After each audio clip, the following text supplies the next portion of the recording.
We weren't in danger really. We had ample fuel to keep the ship safe at all times. So. Now, when you radioed for assistance before Warilla went to your aid, what was the situation? Well, we were 32 miles from Newcastle, and we anchored. The anchor dragged, the anchor cable parted, and I steamed out clear of Sugarloaf Point to keep the vessel safe. Now, this was in very heavy sea. Yes, she was quite heavy then. And now, you did have enough fuel under normal conditions to make Newcastle. Oh, ample, yes. But apparently the rough seas and the breaking of the cable, or your anchor, this caused you to use fuel that you hadn't banked on. Yes, well, we had to steam out, which was another 15 miles to clear Sugarloaf Point and give us a safe lee, and we could drift then for any amount of time until we had assistance. Captain Cowie, what was the situation when Warilla arrived? At first we couldn't find her on the radar. She does not have radar, and we steamed down towards Sugarloaf Point trying to pick her up, and she steamed north trying to pick us up, and then we eventually met. What happened then? She took us in tow, which would have entailed towing us to about Point Stevens, and then we would have steamed in from there. I believe the tow line snapped.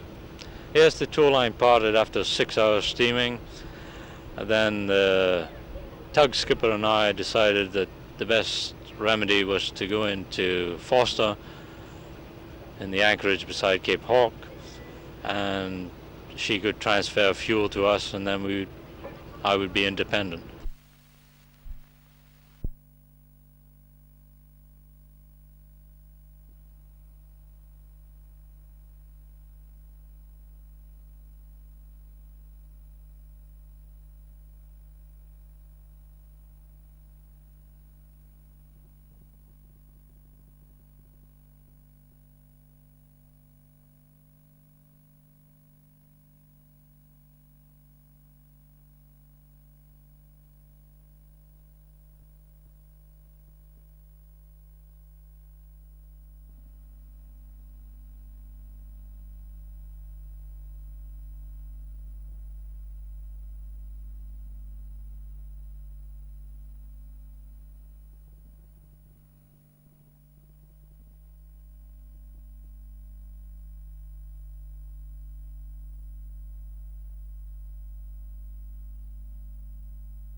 15-year-old Virginia left home on Saturday afternoon while her mother was out of the house.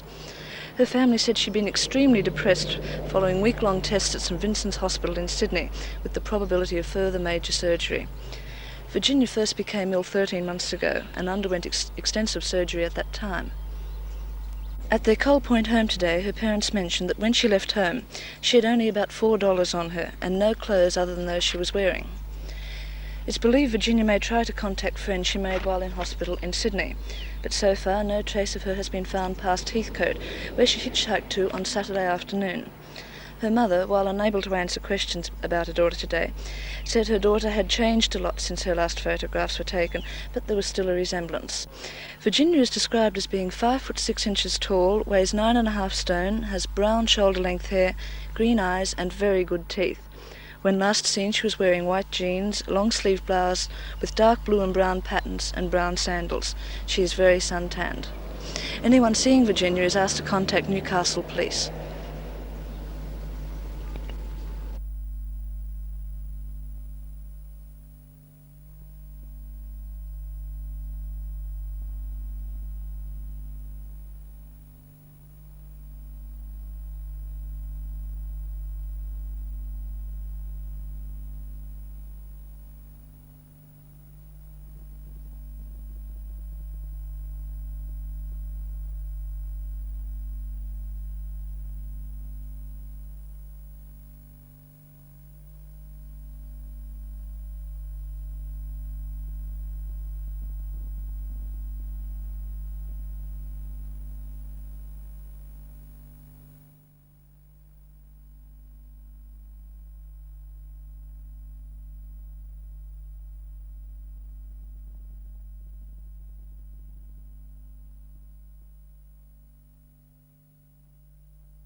It looks quite a feasible scheme.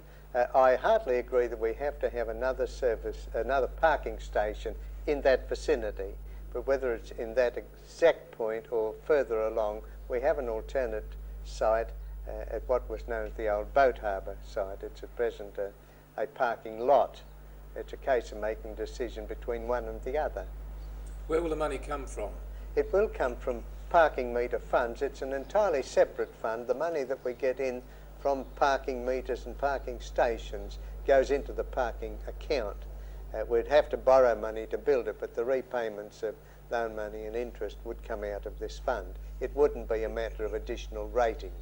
How would the council feel about, say, a commercial enterprise operating such a car park? We'd like to see it, but I'm afraid our parking rates are so low, a commercial enterprise would find difficulty in competing.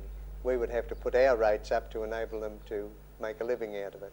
Can you see, if the car park becomes a feasible proposition within the next, say, year or two, an increase in current parking rates? Well, it will depend on the state of this parking account. We have kept our rates down. We had a slight increase recently in our parking station charges, but there's still only about a sixth of some of the charges in the big capital cities on the per hour rate. The plan envisaged the building of a 4 or 5 story parking station on the land where the old shed there is, on the railway line through to Wharf Road. It's quite a big area, and this will be joined up to Hunter Street by a ramp which will take off opposite the intersection of Derby Street and cross the overhead bridge where we are now standing. This will have to be demolished and join the parking station on the 3rd floor. There will also be an entrance from Wharf Road and all outgoing traffic will be into Wharf Road, thus meaning that it has a traffic benefit in taking traffic off Hunter Street but not returning it there. The pedestrians, when they leave their cars, will be dispersed in two directions, one up towards the western end of the mall and the other down the side of the ramp where they drove up down towards the civic area, and of course covering the Crown Derby shopping block as well. Also very handy to the new 7-storey council building which is proposed for the corner of Burwood Street and King Street. How do you feel the project was received by the council this morning? Well, a little hard to say. I think council officers have to be circumspect to some degrees because they know a lot more about many of the problems than we do, but we did have an assurance from them they would fully investigate it, and we are hopeful that they will feel as enthusiastic as we are about it.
Do you know what today is? Australia Day. What does it mean to you? What does it commemorate? Our day as a nation, I suppose. You don't know when exactly it started? Oh, I suppose Parliament. Do you know what today is? Tuesday. Does Australia Day mean anything to you? Oh, I don't know. Only when the first blokes come down and discovered Australia. Well, I'm afraid I'm not an Australian, so it doesn't mean an awful lot to me. It's anniversary day, I think it is. Australia Day. Do you know what Australia Day stands for? As a matter of fact, I don't. I don't know, I only came out from Sydney today. Yes, Australia Day. Do you know what it stands for? No, I don't think so. It's Australia Day. Do you know what Australia Day commemorates? The first settlement in Australia by Captain Phillip, wasn't it? Thursday. Oh, well, it's Guy Tuesday. Tuesday, yeah. What about Australia Day? Does that mean anything to you? Not much, not anymore. Do you know what today is? Yeah? Yep, Monday. 26th. No, what is today? What does January the 26th mean to you? Nothing. What about Australia Day? It's Australia Day, isn't it? Oh, fabulous. What do you know what Australia Day stands for? The day that Australia was discovered. Right? Nearly, but not quite.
Mr. Smith, when did you first know there was something wrong?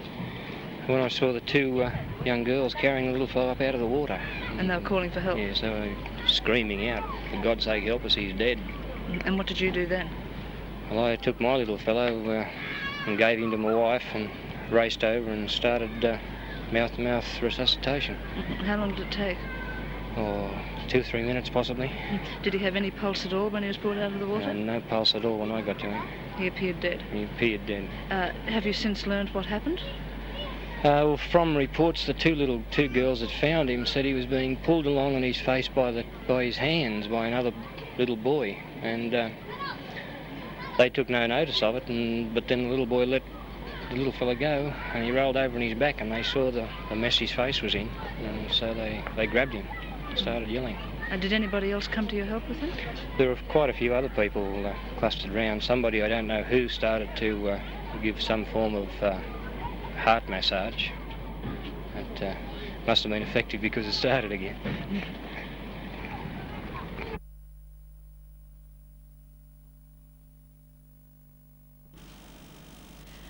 The cans of shandy crept into Newcastle yesterday afternoon without any really good pre-publicity.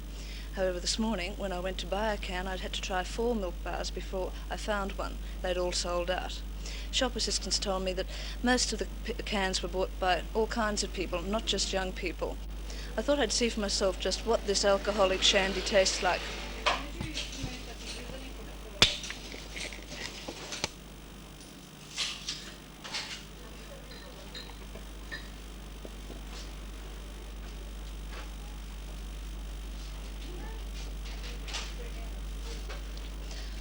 Well, it certainly tastes like beer, but I think I might stick to the real stuff.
Well, tonight's guest spot takes us to the University of Newcastle, and in our guest's chair is Don Parks, lecturer in geography. Don, I understand you're having a little trouble with the current survey the university is undertaking at present. Oh yes, naturally enough I think people are a little bit hesitant these days to let people into their homes and have them ask them questions. They're often afraid that sooner or later something's going to be sold, or an attempt's going to be made to sell something. Although we have had very good publicity and people have had letters sent round to them, yes, there's a certain hesitancy, I think. What are you trying to do? Our interests are in trying to get data on how people in Newcastle spend time. Time on work, time in the home, time on shopping, time travelling, time in parks and gardens, recreation. In fact, all the things that go to make up a city as a living thing. We want to know how the different groups in the city spend different aspects of their time. Some things you've got to do, we call this obligatory time. Some things you can have, well, you have a certain amount of choice about, and we call this discretionary. Now, we want to know how the things you have to do can be balanced against the things you'd like to do, and just how long each of these things take. Well, obtaining this data, what does this involve? Well, we have a questionnaire made out that takes about 30 minutes to administer, and a senior student in our psychology department is helping me in the fieldwork, and this requires that female respondents who are married and have husbands living at home with them, although their husbands may be at work when we interview them, would answer a series of questions, first of all related to the number of children that they have, how long they've lived, where they are, and then we break the interview up into 5 or 6 parts, asking about the time that the husband leaves for work, where he works, how long is spent on shopping, how long is spent watching TV, radio, on recreation with the family, a number of items of this sort. And of course, there's nothing of a personal nature involved. Well, nothing at all, unless you wish to argue that everything that a person does is his own business. And Don, there's one thing I think that's most unfortunate, and that is that your line of questioning appears to take that of certain commercial enterprises, book salesmen, even religious groups and this sort of thing. Have you met opposition in this line? Well, yes, I think as we opened this little talk, this is a worry that the people have. How can we overcome this? Well, I think we've done as well as we can in many ways by trying to inform people through the newspapers, by sending them letters, and the interviewer has credentials with her. From then we can do nothing. It's entirely up to the individual to make up their own minds. Well, finally, I'm wondering if you could tell us briefly, why is it necessary to find out from the people of Newcastle how they spend their time? Yeah.